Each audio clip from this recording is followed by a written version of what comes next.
You're telling me this is real? This view? Liberty Harbor, right there. And nobody even knows this place exists? Kid, in 2003, the places that mattered never had signs, especially not on the 31st floor. And especially not at 14 Wall, Broad and Broadway.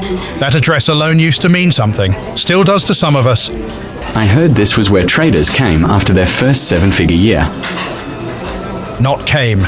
Graduated, there's a difference. Back then, the private French dining room on the 31st floor wasn't just a restaurant.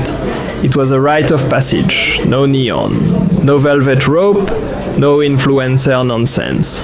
Just heavy doors, quiet elevators, and a maître d' who already knew your name before you spoke. White tablecloths crisp enough to slice air. Waiters in suspenders who moved like stage actors. And entrees hovering around $80, which in early 2000s Wall Street terms was less about price and more about proof. You didn't eat there to eat, you ate there to say, I made it.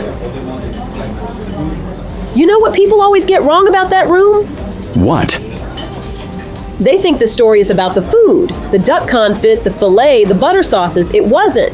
It was about the deals that closed between bites. And the ones that collapsed over dessert. There was one night everyone who worked the room still talked about. Not in headlines, not in papers, but in hushed service station whispers near the kitchen door.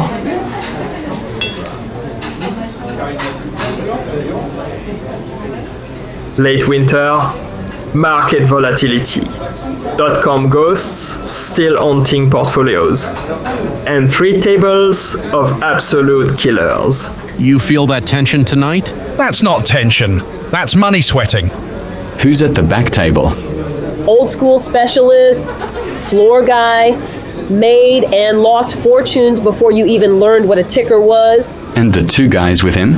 Day traders, new money, loud watches, faster opinions than instincts. The rumor, and I emphasize rumor because in New York the truth always dresses itself as gossip, was that a massive trade was about to be executed the next morning. 8 figures, leveraged, risky. The kind of trade that could crown someone a legend or turn them into a cautionary tale before lunch. And where do men like that go the night before? Not to a club, not to a steakhouse, to a quiet French dining room in the sky, where the service is discreet and the room absorbs secrets like velvet. Markets are different now, faster. You old guys held positions. We move in seconds. Speed isn't wisdom, it's just speed. We're locking the position at open. Aggressive, bold. That's how fortunes are made now. Or erased. The waiter arrives. The standard, silent. Places down 3 plates with surgical precision. Seared foie gras, filet au poivre, and a Bordeaux that cost more than most people's rent at the time. No interruptions, no theatrics, just a ritual of success. Did the deal happen? Oh, it happened. But that's not the real story. The real story is what happened after dessert. Around 10:47 p.m., as the skyline dimmed and the last course was cleared, the old specialist, Victor, slid a folded napkin across the table. Not a contract, not a business card, a handwritten note. Liquidity lies where ego doesn't look. What does that even mean? It means you're chasing noise and tomorrow's trade. You're all in the wrong direction. With respect, sir, the models say otherwise. Models don't eat here. People do. Silence. You could hear the clink of glasses 2 tables over. The harbor lights blinking like distant signals. Then Victor stood up, paid his bill in full, tipped the staff generously, as he always did, and left without another word. Did the deal happen? And then? And for the first 20 minutes, they looked like geniuses.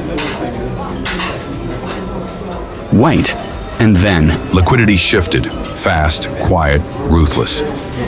By 10:12 a.m., the market moved against them with surgical precision.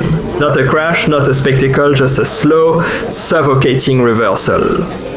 8 figures didn't disappear overnight. They dissolved by noon. And here's the twist. The part only the staff and a handful of regulars ever knew.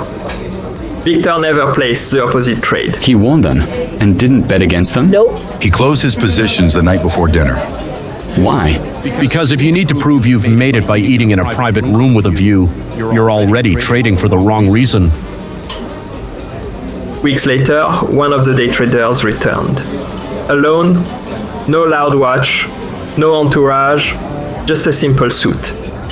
He asked for the same table, ordered the same entree, and left an envelope for the staff. Inside, a handwritten note and a gratuity that covered a month's wages. So the place wasn't about ego. Oh, it absolutely was. That dining room had brass balls, sure, but it also had something modern New York lost: What's that? discretion. And the quiet understanding that success wasn't announced, it was observed. Funny thing is, kid, most people thought that room was where fortunes were celebrated. And it wasn't. No, it was where the smartest ones learned when to walk away. And that's the legacy of that 31st floor French dining room at 14 Wall Street. Not a scandal, not a crime, not a headline. Just a quiet, high-stakes ritual in the sky where traders proved they'd made it, lost it, or, if they were lucky, learned something more valuable than money while staring out at Liberty Harbor. Because in the New York City that had brass balls, the loudest victory were rarely the real ones. And the people who truly won, they were usually the ones who paid the bill, tipped well, and left before anyone realized they'd just been taught a lesson.